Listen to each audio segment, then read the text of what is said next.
We have made so many promises, both to creditors and to citizens in the form of future benefits. Not all these promises can be kept. And the battle in politics in the developing world will be about who loses out.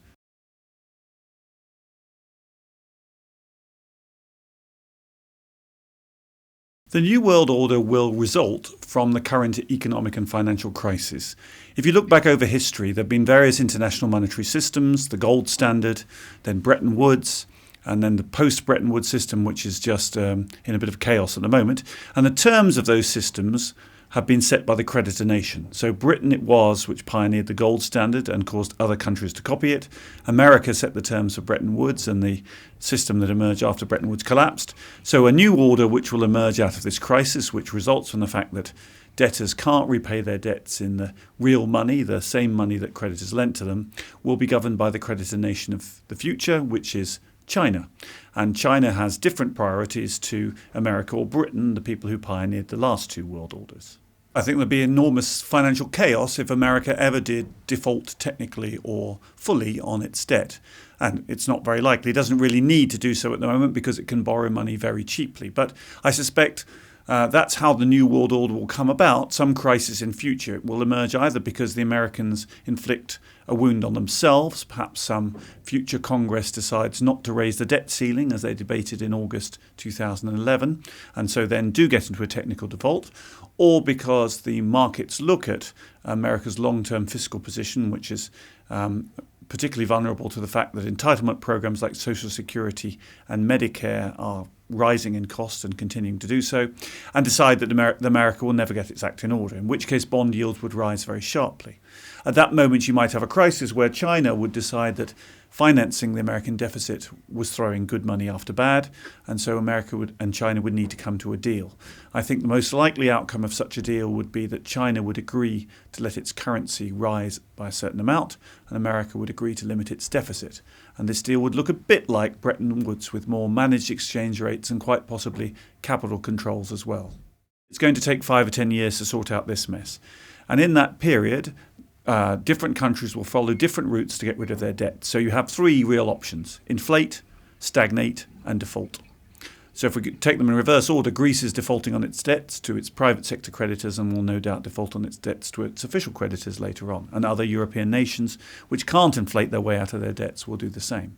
In countries like Britain and America, we have scope because we can issue debt in our own currencies, and we have central banks that can print money. We have the scope to inflate our way out of our debts if the markets let us.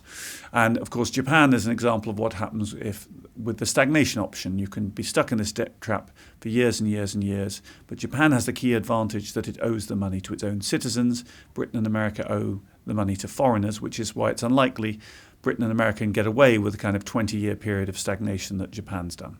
The future of the eurozone is very difficult to call because it is a similar thing to the gold standard. It's a fixed exchange rate regime, and the problem has been that the countries have fixed their exchange rates to Germany, and as in the 1930s, to maintain that regime, they have to impose all kinds of austerity, which in a democratic country are very difficult to get past the voters. And just as in the 1930s, eventually the strain of keeping up with that standard caused countries to leave. Now, they could leave the euro, but that doesn't really solve the problem because their debts would still be in euros and their revenues would be in drachmas, escudos, or whatever. So they would face not only a problem of writing off their sovereign debt, but a problem that their banks and their corporate sectors have borrowed in euros and their revenues will be in the new currencies. So they would go bust as well, in which case they would need foreign aid from the rest of Europe. So you can't sort of suddenly disown the euro, as some countries might be tempted to do, if in case it offends your fellow countries. So I suspect the answer will be that the euro will survive, but only because Germany and the other richer countries are permanently subsidizing Greece, Portugal and the rest, just as, of course, in the US, the richer states subsidize the likes of Mississippi and Arkansas.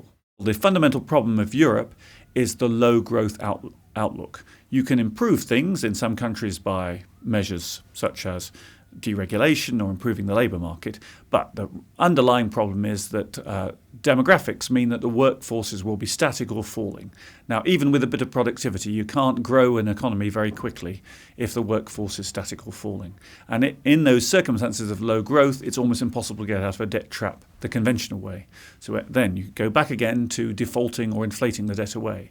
There's a few moves from the European Central Bank, obviously, to lend all this money to banks, which have made it a bit more like the Fed and the Bank of England. But still, you think that default is more likely than inflation in the European market. The big question is this imbalance between China and America. Will China keep on piling up foreign exchange reserves denominated in dollars? It's at 3.2 trillion at the moment. Can we see it going to 6 trillion, 10 trillion? There's got to be a point at which they feel this is not worth it anymore. And will America have reformed itself so it doesn't need to borrow all this money by that stage? And that's where I think the whole thing falls through, and we're likely to have a crisis at some point in the next 5 or 10 years. If you look back over the history of emerging markets, you'll see that many of them were riven by crisis during their growth period. America, after all, had a civil war in the middle of the 19th century, which saw its fantastic rise to prominence. So these are huge challenges, and it'll make the Chinese extremely sensitive. But, of course, this is true of quite a bit of Asia as well. India faces many challenges. It has similar gaps between rich and poor. It has parts of the country which have very poor infrastructure as well.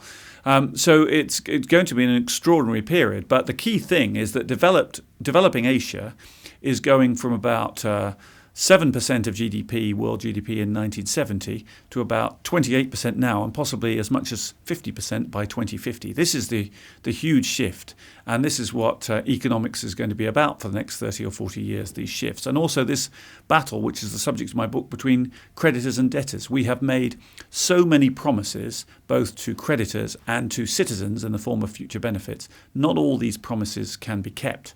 And the battle in politics in the developing world will be about who loses out. Rich or poor, old or young, public sector workers or taxpayers, whether we default to foreign creditors or to domestic creditors. This is the stuff not just of economics but of politics for the next 20 years.